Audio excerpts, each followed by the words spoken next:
Feliz sábado tengan todos mis amigos, hermanos de la fe y a toda mi familia. Les extiendo desde acá un cordial saludo, deseándole que la paz y el amor de nuestro Señor Jesús sea con cada uno de ustedes. Les deseo desde ya que las bendiciones del cielo estén en cada uno de sus hogares presentes. Hoy quiero presentarles un mensaje que lo vamos a basar en la cita bíblica que encontramos ahí en Romanos capítulo 7, versículos del 14 al 20. Y le he puesto como título a este mensaje: el pecado que mora en mí. Porque en verdad de eso trata esta porción bíblica escrita por Pablo. Pero antes de comenzar, quiero tener unas palabras de oración. Oramos. Padre,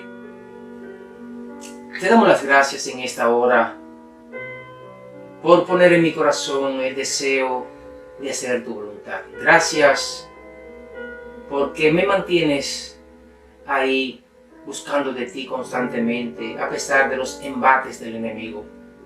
Hay un grupo de amigos, familias y hermanos en Cristo mirando este mensaje. Te ruego que le des tu bendición, Señor, y que les ayude en todo lo que concierne en su vida. Prepara nuestra mente y nuestro corazón, que el Espíritu Santo tome el control absoluto en este momento de tu siervo para poder exponer tu mensaje con poder de lo alto. Es en el nombre de nuestro Señor Jesús que te lo pedimos, te lo imploramos. Amén. Amados,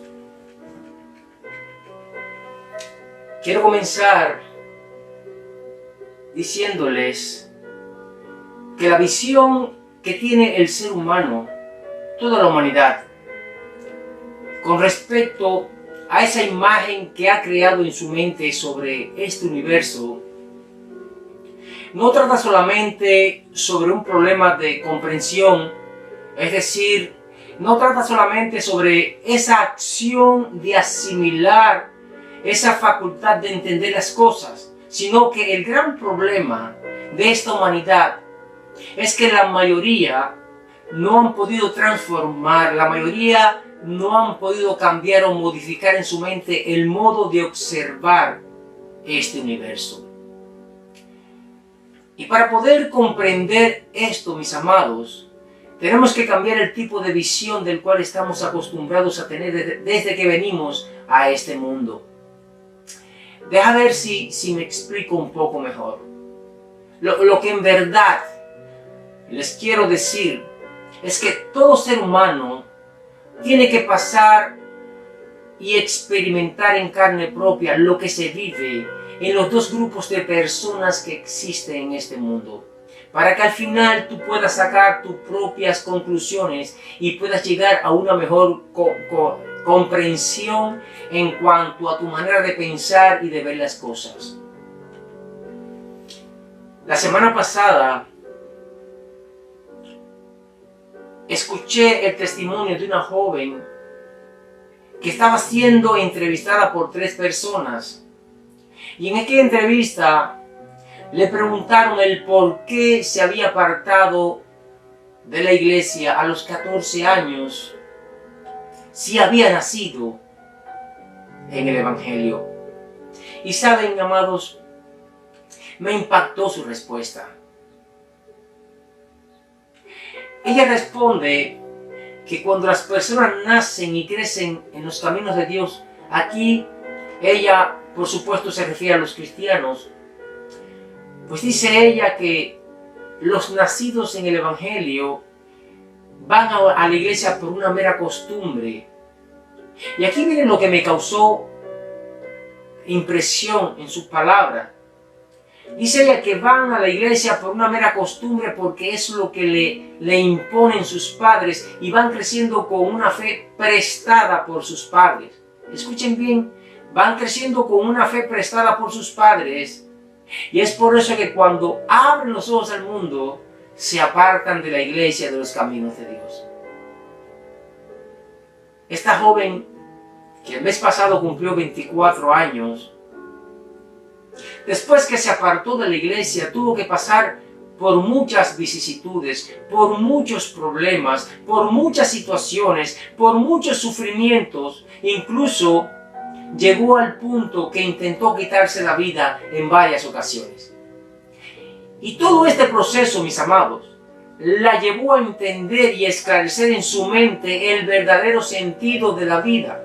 Y a través de todas las angustias que pasó y a través de su propia experiencia junto con las oraciones de sus padres, pudo conocer por primera vez su propia fe, pudo conocer por primera vez su propia creencia, su propia confianza en Dios. Fue ahí que pudo entender todo lo que sus padres les habían enseñado con amor.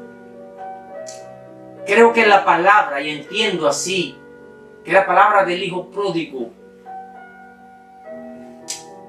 que nuestro Señor Jesús dejó plasmado allí en su palabra, no fue en vano.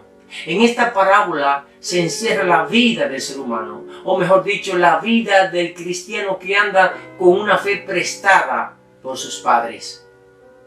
Amados, hay muchos nacidos en la iglesia que gracias a Dios y de diferente manera han encontrado su propia fe, sí, y alabo el nombre de Dios por eso. Los felicito. Pero tenemos que reconocer que también hay muchos que siguen en la iglesia, pero con una fe prestada, una fe que no les pertenece. Por eso cuando llegan las pruebas, los ves con un pie en el mundo y el otro en la iglesia. Y amado, lo único que nos garantiza la salvación es esa fe auténtica. Y esa relación que tú seas capaz de desarrollar en tu vida con Dios. Es lo único que te garantiza la salvación. Queridos, nunca vamos, escucha bien, nunca vamos a poder cambiar esa imagen que tenemos con respecto a este mundo si utilizamos o si estamos utilizando constantemente los recursos donde impere la lógica en lugar de la fe. Y hay algo que tenemos que tener bien claro, y es que la lógica humana no tiene ni nunca tendrá poder para comprender los grandes misterios que se esconden detrás del velo que tenemos en nuestros ojos. ¿Y por qué les digo esto? Porque la experiencia es algo que va más allá que un simple concepto teórico. La experiencia, mis amados, no se basa solamente en teoría. La experiencia en el ser humano es algo que la tiene que vivir para poderla entender. La experiencia tú la podrás estudiar. La experiencia tú la podrás escuchar. Podrás incluso hacer una maestría con respecto al verdadero concepto de la experiencia. Pero mi amado querido, la experiencia nunca, escucha bien, nunca será igual, nunca la comprenderás igual si no la vives tú mismo en carne propia. Por eso, para poder comprender, yo diría que un 50% los grandes misterios que se esconden delante de nuestros propios ojos. Y cuando les digo misterio es porque muchos que han sido nacidos en la iglesia han llegado a su vejez sin alcanzar una mejor comprensión sobre la palabra de Dios. Para entender esto, tendríamos que vivir una experiencia muy parecida a la experiencia que vio nuestro Señor Jesús cuando estuvo en este universo. Que, como todos sabemos, nuestro Señor Jesús dejó de ser Él para convertirse en nosotros. Y esto es algo que sabemos y muchos lo aceptamos por fe. Pero con nuestra mente finita, mis amados, es algo que nunca vamos a llegar a comprender. Miren, ¿cómo es posible que Jesús se despojó de toda su gloria, de todo su poder, Y vino a este mundo infestado de pecado a humillarse ante nosotros y luego terminar colgado en una cruz, y todo por el amor que siente Él sobre esta humanidad perversa y pecadora. Y esto es algo que no vamos a comprender, por lo menos mientras vivamos en este mundo. Es la verdad. Podemos aceptar por fe los escritos de la Biblia. Podemos aceptar por fe que existe un Padre, un Hijo, un Espíritu Santo. Pero llegar a tener una mayor comprensión sobre todas estas cosas, no la llegaremos a tener nunca. ¿Por qué razón?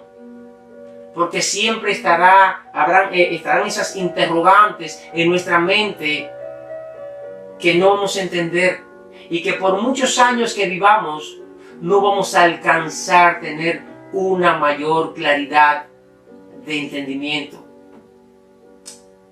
Haciendo un recordatorio o un recuento sobre mi vida pasada, les diré que he sido un hombre que ha cometido muchos errores en la vida.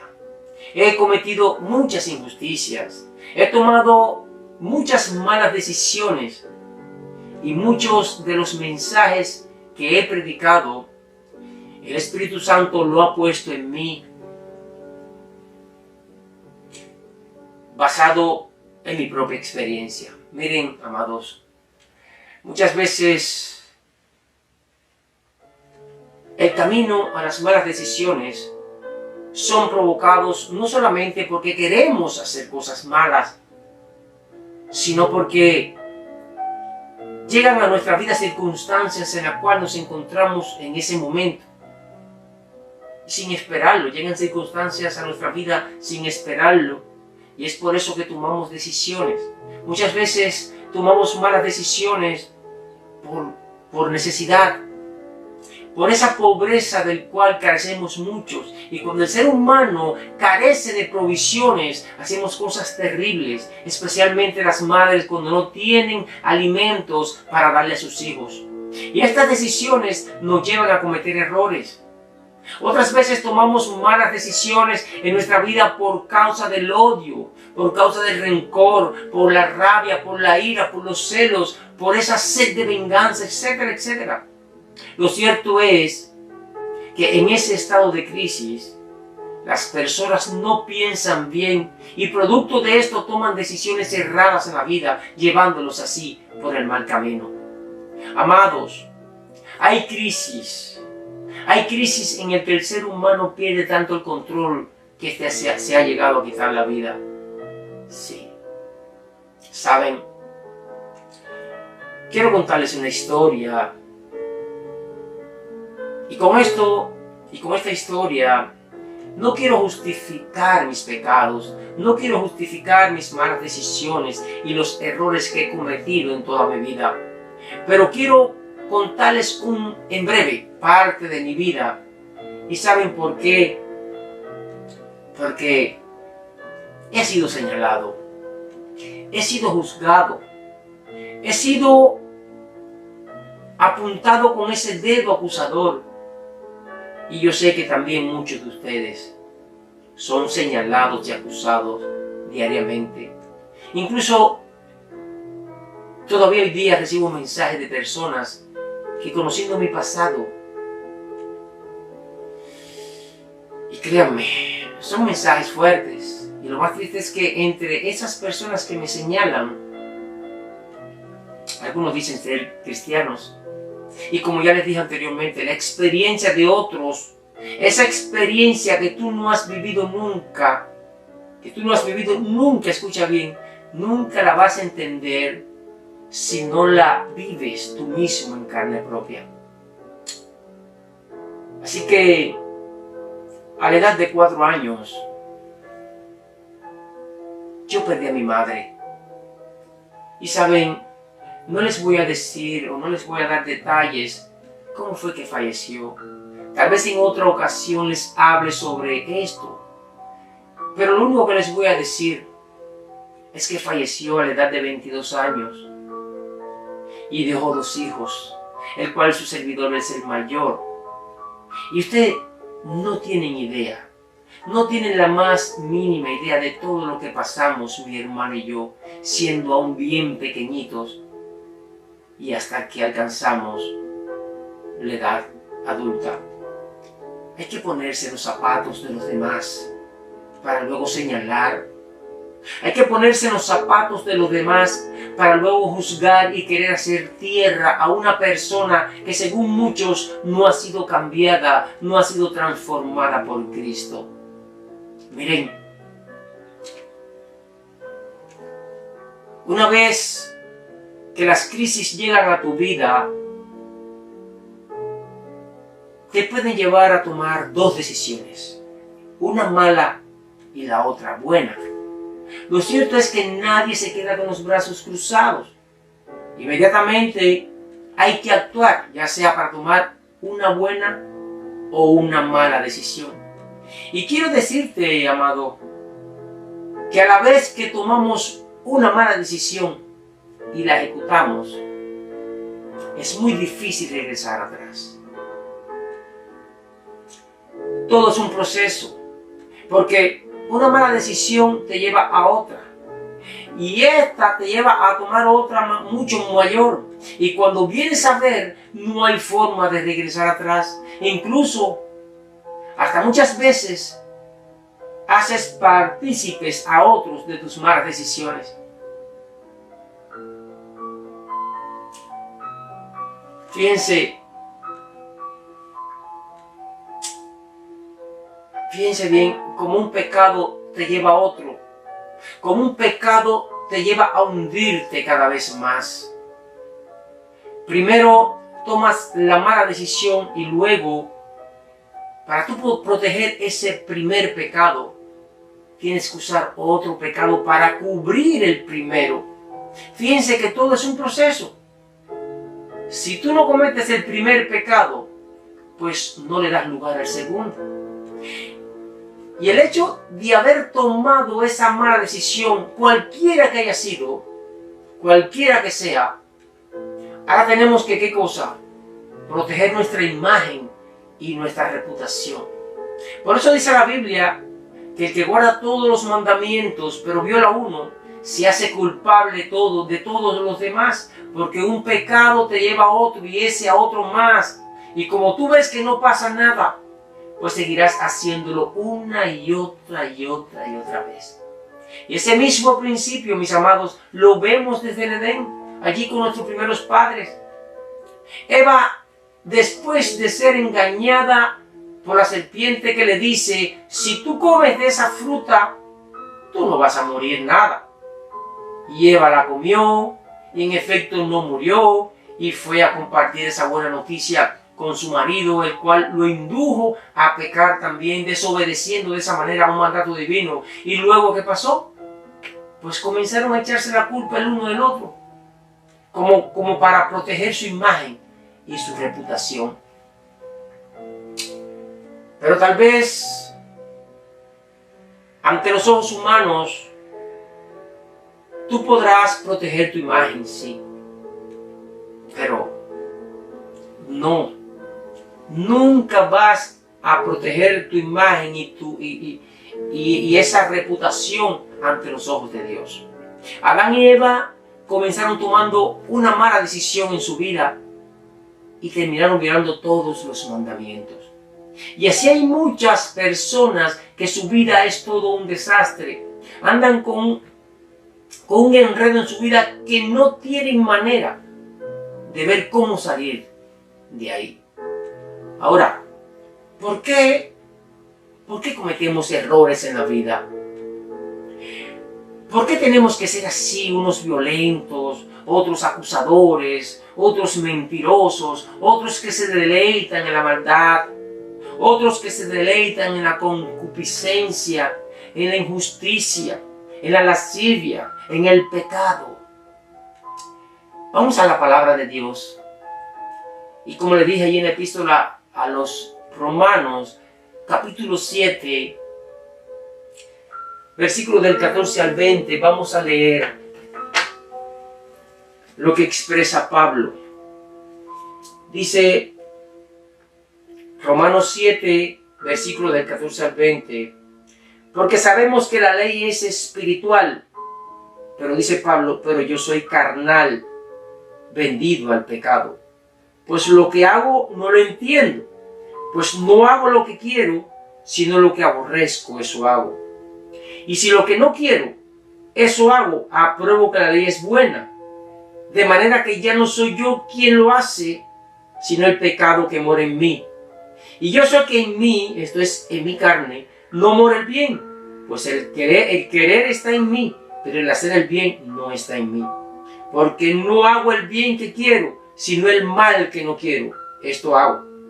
Y si hago lo que no quiero, ya no soy yo quien lo hace, sino el pecado que mora en mí. Saben, este trozo bíblico ha sido de gran debate entre dos grupos de personas. Muchos han llegado a comentar que esto lo expresó Pablo antes de conocer a Cristo.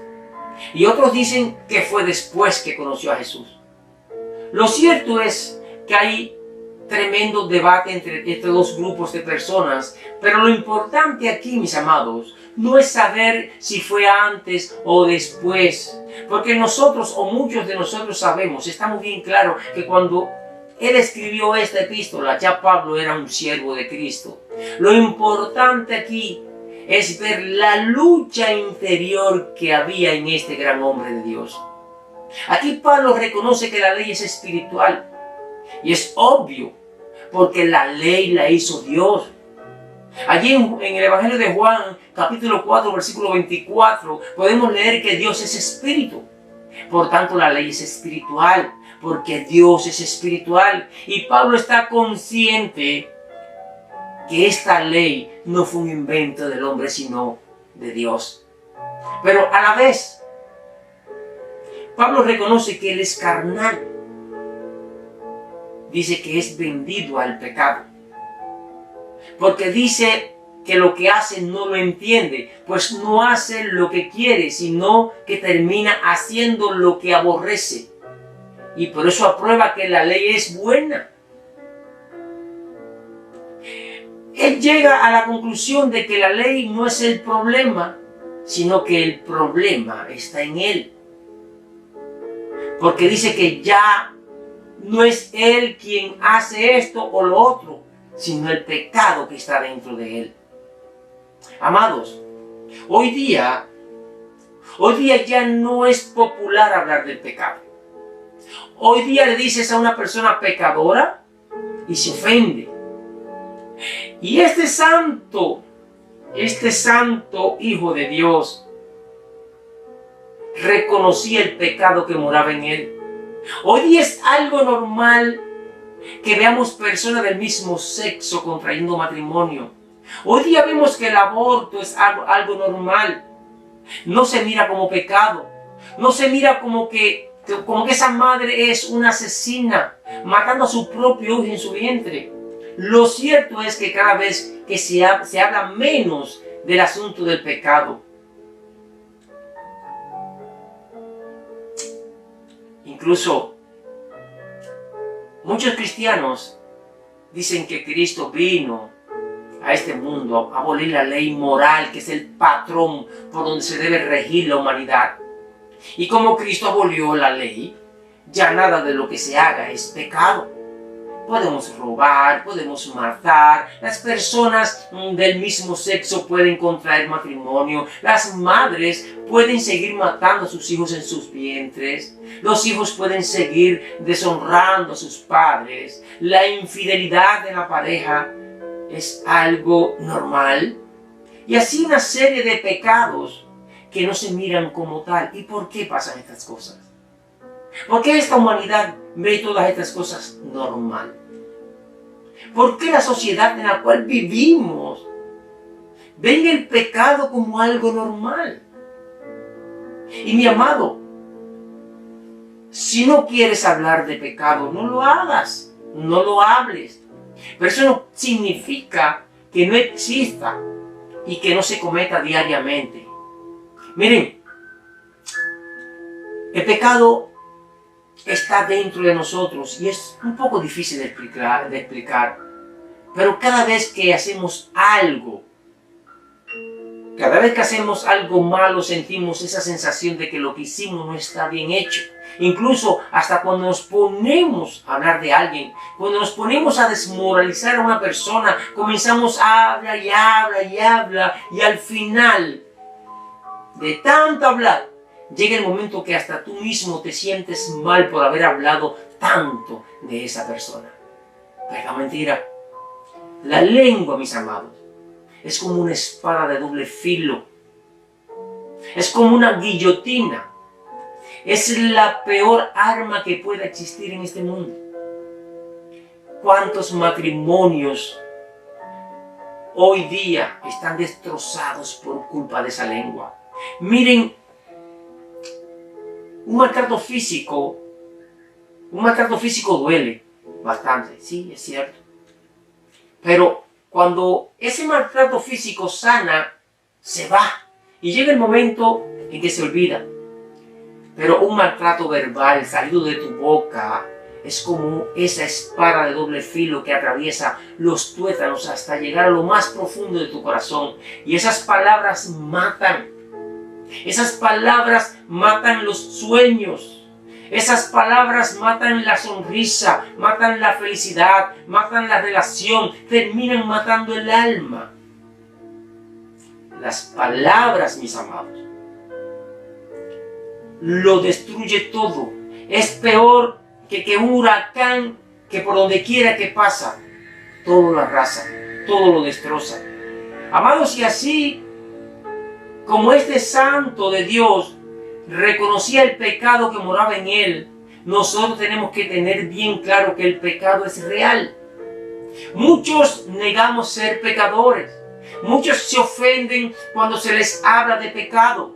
Muchos creemos que llevamos una vida intachable y que todo lo que hacemos está bien. Y esto, mis amados, no lo digo yo. Lo dice nuestro Señor Jesús, quien conoce muy bien las intenciones de nuestros corazones. Allí en Lucas, capítulo 18, versículo del 9 al 14, Él se dirige a un grupo de personas y en ese grupo estamos tú y yo. Fíjense, el versículo 9 dice que se dirige a un grupo de personas que confiaban en sí mismos como justos y menospreciaban a los demás. Y esta parábola del fariseo y el publicano es dirigida a todos aquellos que niegan el pecado, creyéndose justos y miran a los demás como pecadores. Estos se creen intachables. Mas sin embargo, nuestro Señor Jesús nos dice que estos que se enaltecen, que estos que están carcomidos por el pecado, en algún momento serán humillados. Mas aquellos que reconocen como Pablo su condición pecaminosa serán enaltecidos. Amados, existe otro grupo que defiende a capa y espada el pecado. Y defenderlo, mis amados, es obvio que lo están justificando.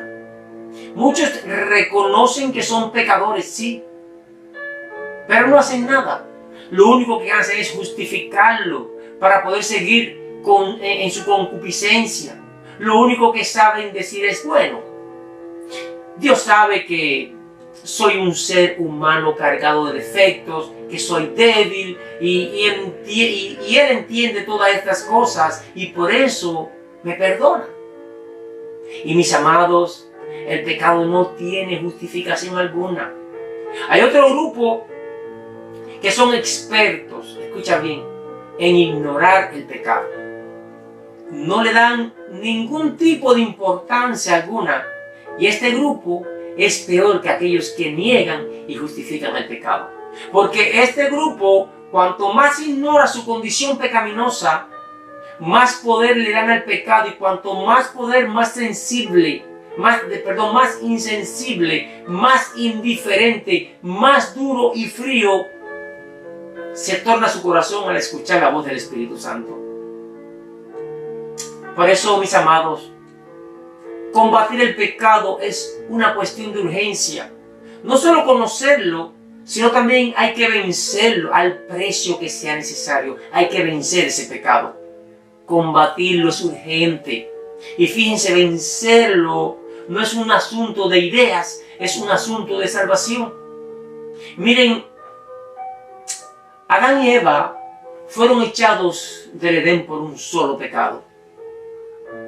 Lucifer fue echado del cielo por un pecado, pero hoy tiene todos los pecados sobre sus hombros.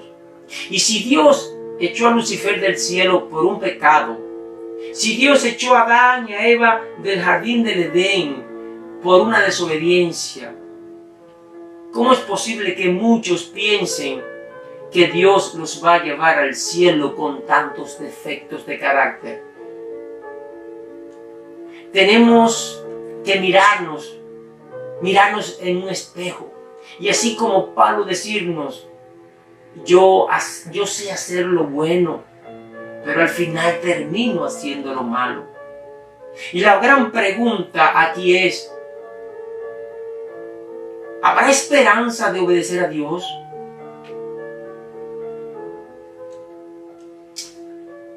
¿Habrá esperanza de cambiar mi forma de ser? ¿De sacar de dentro de mí este mal que me está llevando al lodo cenagoso de la perdición? ¿Será que Dios me puede cambiar?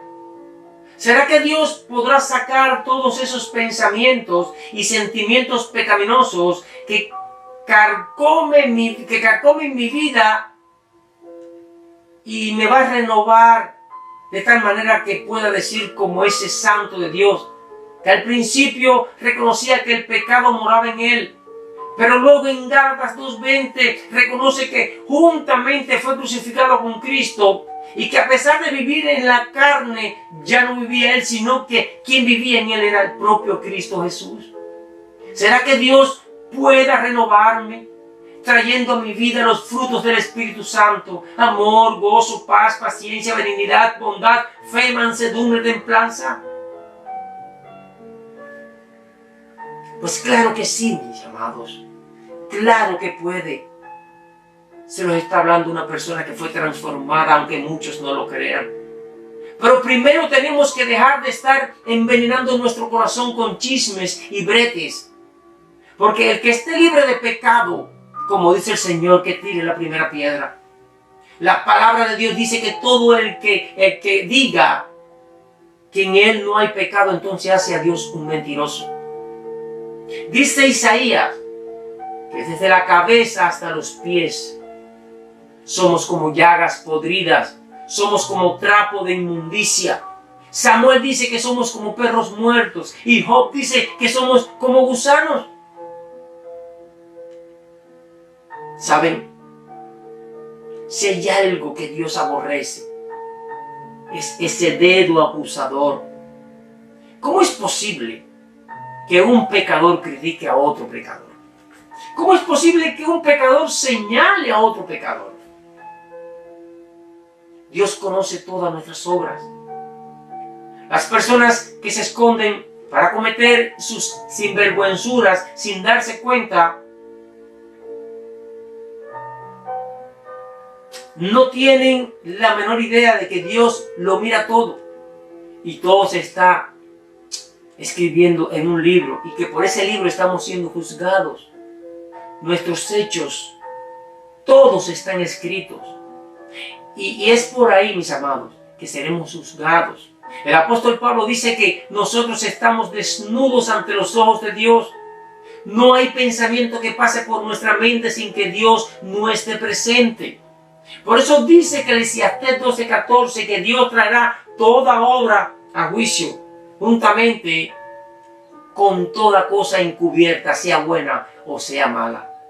Dios, mis amados, sacará todo a la luz, todo lo que concierne a nuestros actos, sí, que no te quede la menor duda, porque nadie puede engañar a Dios.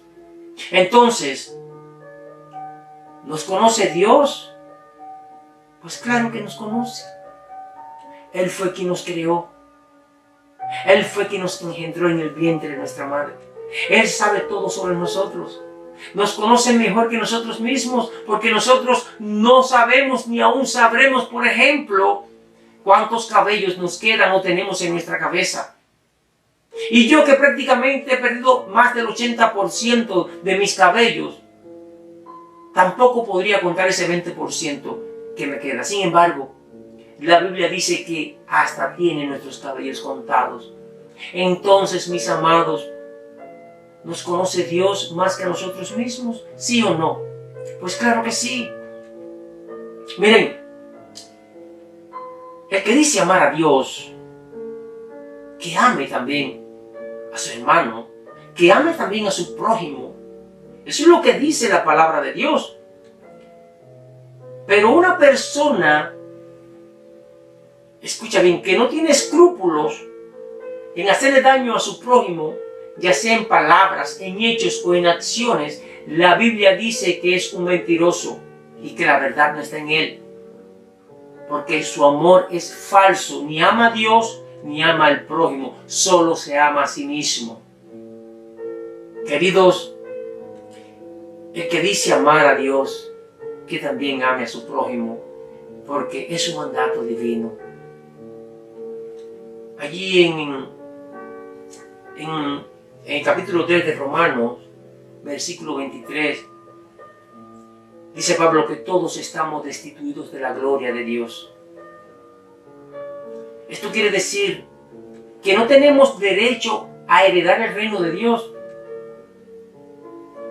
El pecado, mis amados, no tiene justificación, a pesar de que es todo un misterio. Y en la Biblia podemos ver que se nos habla de dos misterios. Está allí el misterio de la piedad y el otro es el misterio de la iniquidad. Ahora, ¿cuál es el misterio de la piedad? Pues el misterio de la piedad es que Dios se hizo hombre. Dios se humilló ante esta humanidad perversa y pecadora. Y el misterio de la iniquidad es todo lo contrario, querido. El misterio de la iniquidad es el hombre caído. Ese hombre que según la Biblia es una llaga podrida que ha querido ocupar el lugar de Dios, juzgando, señalando a los demás y haciendo de su vida lo que se le venga en gana. Por un lado el misterio de la piedad y por el otro lado el misterio de la iniquidad. Amados, desde que venimos a este mundo hay algo mal en nuestros genes, hay algo mal en nuestra mente, en nuestro carácter. Sí, hay que ver cómo un niño bien pequeñito se le salen esos impulsos de ira, esos impulsos de cólera. Ese niño aún no sabe hablar, pero ya es un niño egoísta. Llora, exige, y la pobre madre, ¿qué hace? Pues se levanta a complacerlo, y ese niño va creciendo con esa naturaleza egoísta. Y nosotros, que ya somos adultos, crecimos con esa naturaleza egoísta. Y no nos damos cuenta que con ese carácter egoísta lo vamos destruyendo todo. Dice Pablo allí en Romanos capítulo 6, versículo 23, porque la paga del pecado, ¿qué cosa es? Es muerte. La paga de ese virus, la paga de ese egoísmo, la paga de esa prepotencia, la paga de juzgar, la paga de señalar, de matar con tu lengua a tu prójimo, dice la palabra de Dios que es muerte. Es bien triste, mis amados. Es bien triste saber que todos estamos destinados a morir. Es bien triste saber que todos estamos destituidos de la gloria de Dios. La palabra destituidos quiere decir que no tenemos derecho alguno de heredar la patria celestial. Estamos todos infestados de pecado. Todos, aún ni uno. Pues claro que sí, queridos. Todos estamos infestados de pecado. Y por estar infestados por ese virus, la consecuencia es la muerte. Es una condición bien triste para esta humanidad, pero así es. Pero así es, mis amados. Es la pura realidad. Miren, hasta que no entendamos este versículo que menciona Pablo en Romanos 6:23, que habla sobre pecado, habla sobre muerte, dádiva, habla sobre vida eterna. Mientras no entendamos este versículo, seguiremos siendo o seguiremos ciegos y sin duda alguna sin una visión clara del concepto de lo que tenemos con respecto a este universo. Seguiremos juzgando, seguiremos señalando y seguiremos pensando que somos intachables. Por eso tenemos que, a base de oración y con la dirección del Espíritu Santo, hacer un estudio profundo sobre este trozo bíblico. Y estoy seguro, querido, que luego que entiendas lo que se refiere Pablo en este versículo, en este trozo bíblico de Romanos 6:23, tendrán una visión más clara con respecto a los dos misterios que nos menciona la Biblia: el misterio de la piedad y el misterio de la iniquidad. Cuando entendemos o cuando entendamos todas estas cosas, tendremos una visión más clara de la situación en la cual se encuentra esta humanidad y sobre todo de nuestra propia condición. Y al final nos daremos cuenta que estamos infestados, que estamos carcomidos por los gusanos. Nos daremos cuenta que parecemos maderas carcomidas por ese gusano llamado termita, que muchas veces vemos la madera hermosa, muchas veces vemos esa madera sana y lista para darle un buen uso, y cuando nos damos cuenta está carcomida por dentro de sus gusanos. Pues así estamos nosotros, carcomidos por el pecado, y derecho al cielo no tenemos. Dios nos destituyó completamente del reino eterno. ¿Qué cosa así? Dios nos destituyó completamente del reino eterno. Todos estamos sentenciados. Y ¿saben qué es lo más triste? Que el síndrome de Adán lo heredamos todos, porque no hay uno solo que no quiera justificar su pecado. Adán culpó a Eva. Eva culpó a la serpiente.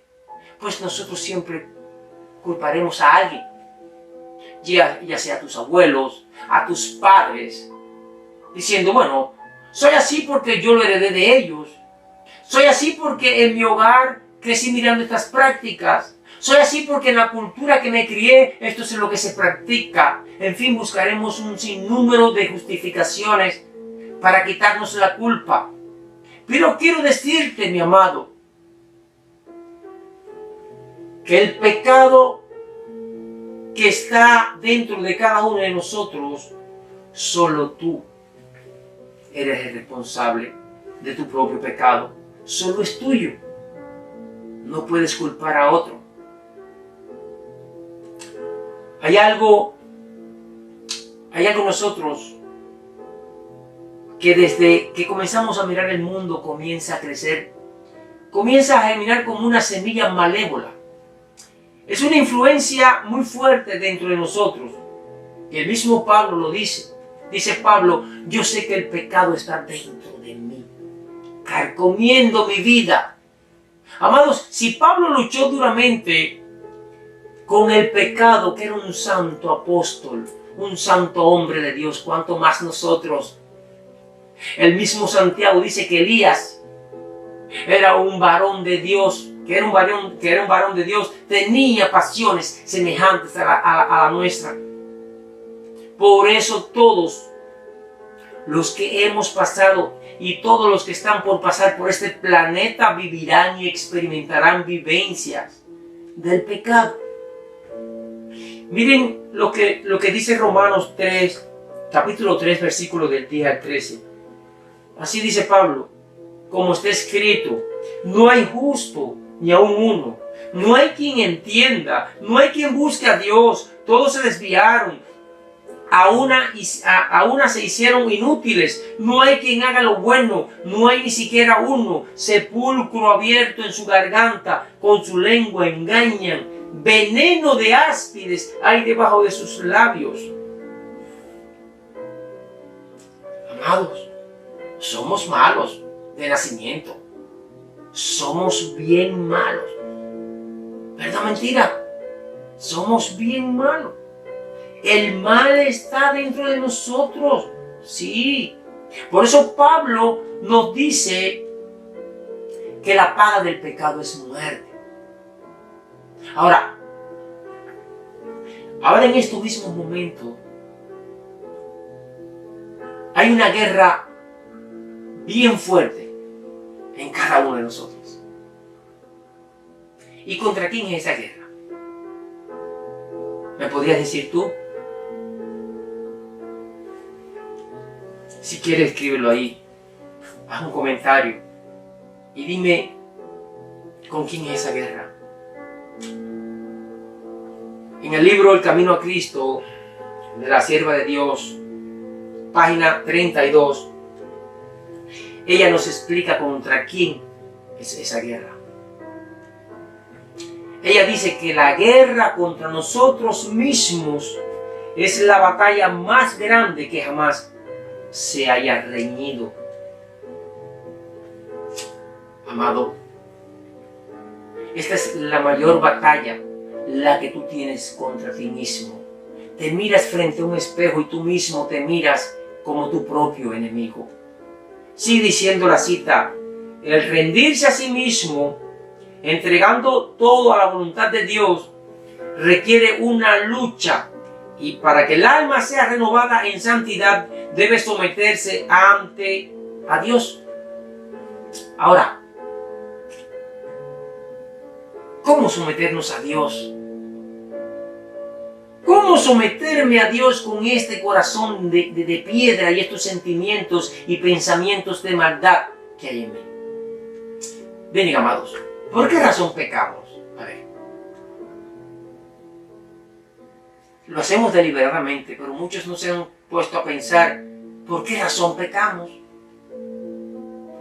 Y es verdad que te pones a analizar y el pecado es sabroso, el pecado es rico al paladar. Y si no, vayan y pregúntenle a un borracho por qué le encanta la bebida. Vayan y pregúntenle a un drogadicto por qué le encanta la droga. Vayan y pregúntenle a un chismoso por qué le encanta el chisme. ¿Y qué decir de los fornicarios?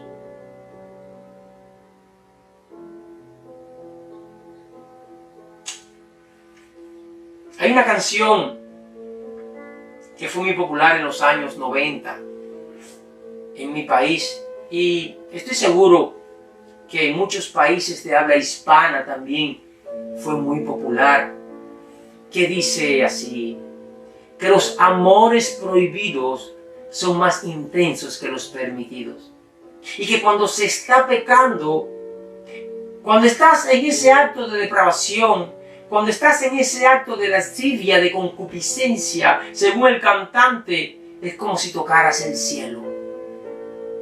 Fíjense si el pecado es sabroso y dulce al paladar. Queridos, y que nadie diga, pues yo no practico esas cosas. Porque todos estamos infestados por esa plaga llamada pecado. Ahora, ¿Cómo rendirnos y entregarnos a la voluntad de Dios? Miren esta otra cita de la sierva de Dios en el libro Deseados de toda la gente, página 16. Cristo fue tratado como nosotros merecemos a fin de que nosotros pudiésemos ser tratados como Él merece.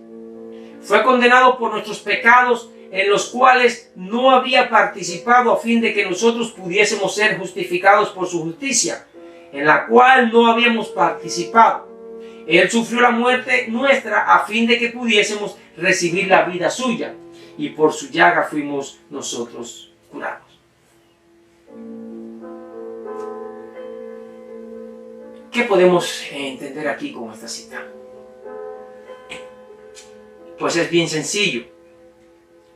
Y para aquellos que no son muy buenos con el entendimiento y la razón, lo que quiere decir la sierva de Dios aquí es lo siguiente: que Cristo, siendo rico, se hizo pobre para que nosotros, siendo pobres, nos hiciéramos ricos. No quiere decir que Él era la raíz de la sanidad y nosotros la raíz de la enfermedad. Pues Él tomó nuestra enfermedad, dejándonos a nosotros la sanidad. En fin, amados, Cristo cambió su vida perfecta a cambio de nuestra imperfección. Cristo dejó su gloria y vino aquí a tomar nuestros pecados para que nosotros tuviéramos la oportunidad y la esperanza de alcanzar su gloria. Eso es lo que nos quiere decir la sierva de Dios en su cita. Ahora, ¿por qué razón sucedió esto? ¿Por qué razón Dios tendría tanto interés en salvar a esta humanidad podrida, donde nos compara como trapos de inmundicia, donde nos compara como perros muertos? Miren, esta otra cita que está en el libro Deseados de toda la gente, página 13. Dice la sierva de Dios: el plan de nuestra redención, fíjense bien cómo comienza la cita, era algo ya planificado por Dios antes que el hombre cayera en el pecado. Sigue diciendo la cita, dice que este plan no fue una reflexión ulterior.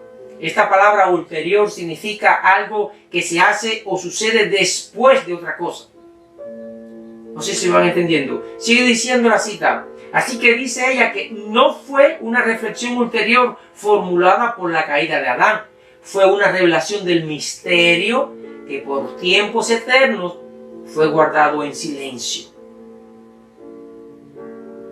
Yo estoy seguro que muy pocos entendieron la cita. Seguros que algunos no la entendieron. Pues lo que quiere decir esta cita es que aún antes de que el hombre pecara, ya Dios tenía un plan, porque Él sabía lo que sucedería con la humanidad. Y no es que Él predeterminó esto, no. Él lo sabe todo. Él es el alfa, el omega, el principio y el fin.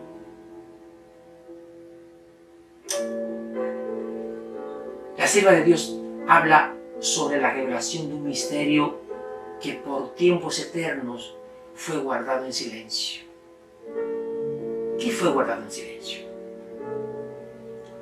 Pues la revelación de un misterio. ¿Y cuál es o cuál era ese misterio? Pues que tú y yo íbamos a estar en la situación que nos encontramos hoy día. Pero ese misterio que fue guardado por mucho tiempo termina siendo revelado. ¿Y cuál es esa revelación? Ah, mis amados, aquí está la respuesta. Y muchos de ustedes la conocen.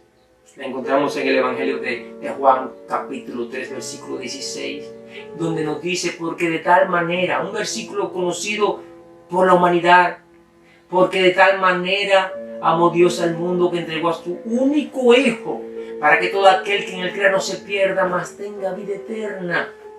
¿Saben, queridos, grandes teólogos, grandes eruditos, si estudios de la Biblia, han llegado a decir que este versículo es un resumen de todo el Evangelio? Es decir, que si recogieran toda la Biblia y la desaparecieran, la gran mayoría de la humanidad tiene grabado en su mente este versículo. Ahí se resume todo el Evangelio. Porque de tal manera amó Dios al mundo, que entregó a su único Hijo, para que todo aquel que en él crea no se pierda, mas tenga vida eterna. Dios amó al mundo. Y eso ni tú ni yo lo vamos a entender nunca. ¿Cómo es posible que nosotros, siendo tan malos, Dios nos ama tanto?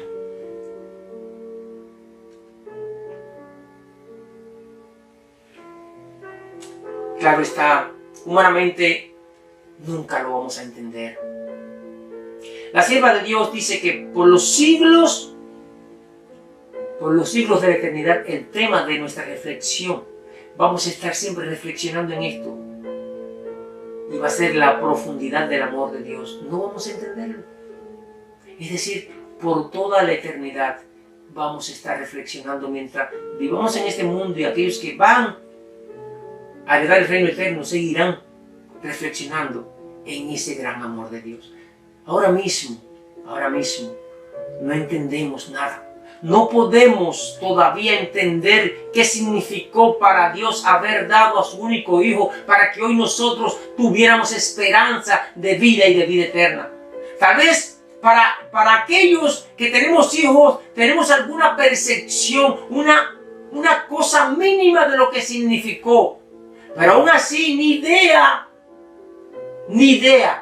de lo que le costó a Dios haber dado a su único Hijo. Mi pregunta para ti, padre, para ti, madre, ¿te atreverías tú donar un riñón de uno de tus hijos a un violador, a un delincuente o un asesino? Y que lo dones sabiendo el tipo de persona que es, consciente de que es un delincuente, de que es un ladrón, de que es un asesino, de que es un violador. A ver, ¿quién a su sano juicio, a su propio hijo lo va a dar para que le saquen el corazón y salven a otro? El solo hecho de pensarlo crea como pánico dentro de uno mismo, porque no lo haremos nunca.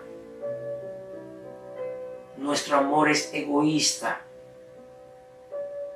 pero el amor de Dios es un misterio para nosotros. Nunca alcanzaremos ese amor. Pues lo que vemos aquí, mis amados, es un total misterio que nunca entenderemos. Mira, Dios no dio un ojo de su Hijo, ni un riñón.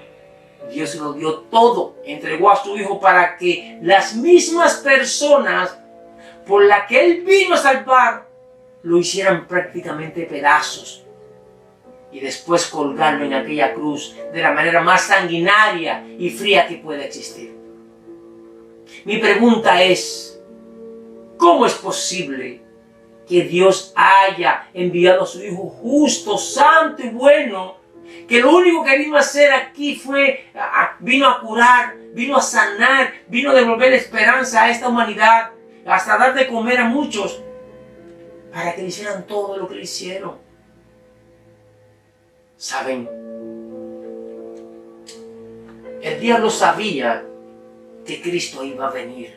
Desde el mismo Génesis, allí en el capítulo 3, allí donde aparece la primera promesa mesiánica, donde Dios le dice a la serpiente: pondré enemistad entre ti y la mujer, y entre tu simiente y la simiente suya. Esta te herirá en la cabeza y tú le herirás el calcañar. Y el diablo, a partir de ahí, entendió que Cristo iba a venir a este mundo. El diablo se conoce toda la Biblia y mucho mejor que el mejor erudito que pueda existir entre nosotros los humanos.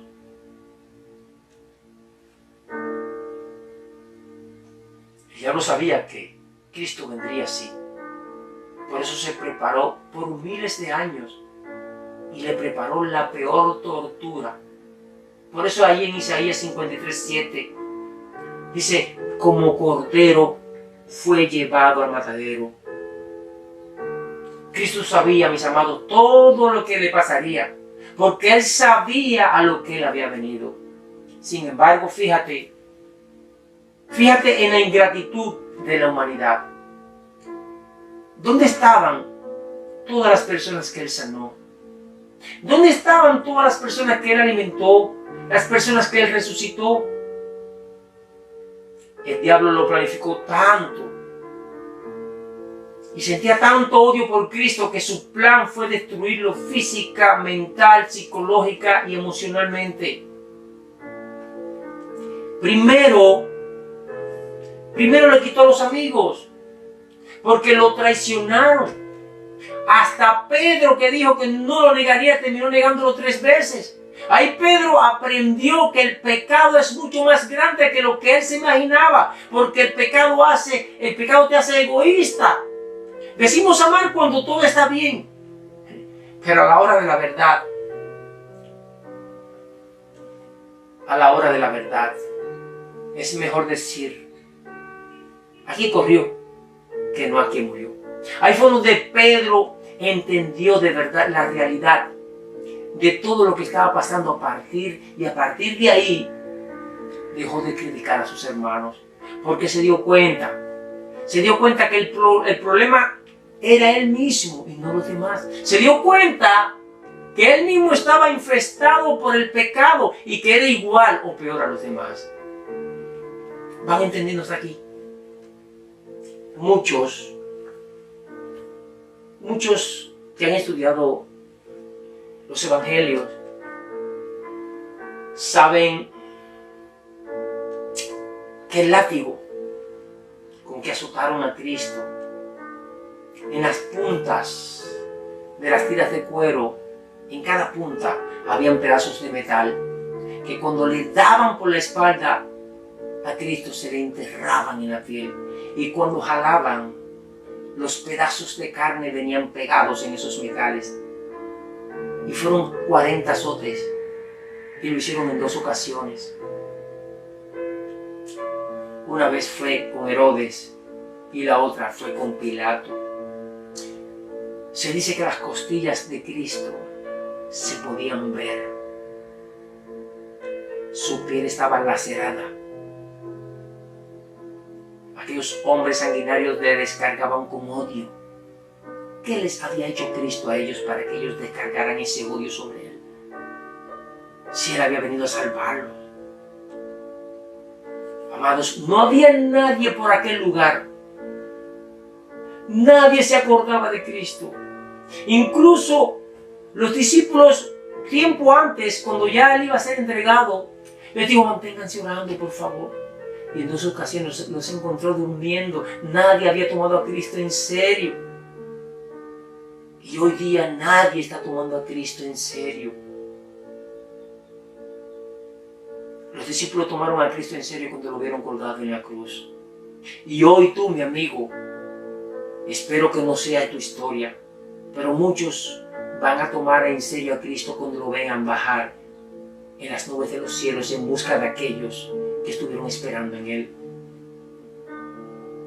Satanás hizo todo lo posible por acabar con la existencia de Cristo desde que fue engendrado en el mismo vientre de María. Y aún fracasando en todos sus intentos, viéndolo allí colgado en la cruz, el diablo aún tenía esperanza de su triunfo sobre Cristo. ¿Y saben por qué? Porque él sabía que Cristo era humano. Él sabía que Cristo se había despojado de todo su poder, de toda su gloria, y que se había metido dentro del vientre de una mujer, de una persona, de un ser humano mortal. Por tanto, Cristo era humano. Y al Cristo ser humano, precisamente, era posible que sucediera cualquier cosa, que se revirtieran las cosas y Cristo renunciara a esa gran responsabilidad por la cual había venido. Pero hasta el último momento la mente de Cristo se mantuvo firme, se mantuvo precisamente firme en la misión y el plan que él tenía de venir a salvar a esta humanidad, de salvarte a ti y a mí. Amados, para poder entender el plan de la redención y los grandes misterios que hay frente a nosotros, tendríamos que ponernos en los zapatos de Cristo, vivir lo que vivió Cristo, pasar por lo que Él pasó, sufrir y morir porque murió. Y eso es imposible. Pero una cosa sí podemos hacer, y es caminar sobre las pisadas de Cristo, imitándolo en todo lo que hizo en esta tierra. Porque a pesar de que el pecado mora constantemente en cada uno de nosotros, y estamos destituidos de la gloria eterna. Cristo ya vino y lo hizo todo para darnos ese regalo de vida eterna. Querido, espero que este mensaje nos ayude a reflexionar en nuestra vida personal. Y si en alguna trampa hemos caído, porque el diablo siempre estará buscando la manera de hacernos caer, pues arreglemos nuestra cuenta con Dios y luchemos fervientemente, como lo hizo ese gran hombre de Dios, conocido como Pablo, que se expresó de esta manera, diciendo: hermanos, yo mismo no pretendo ya haberlo alcanzado, pero una cosa hago, olvidando ciertamente lo que quedó atrás o lo que queda atrás y extendiéndome a lo que está delante, prosigo a la meta. Y su gran meta era el premio del supremo llamamiento de Dios en Cristo Jesús. Cuando Jesús llamó a Pablo, Pablo era un pecador, era un perseguidor del pueblo de Dios. Por eso se expresa así, porque después que fue transformado, Pablo dejó su vida pasada y se convirtió en un verdadero hijo de Dios. En Dios hay poder para transformar una vida. Así que no señalemos, no juzguemos y confiemos en que Dios tiene poder para transformar a cualquier ser humano, al más asesino, al más delincuente que pueda existir. Dios te bendiga, querido. Dios te guarde y que su amor siempre esté con nosotros. Quiero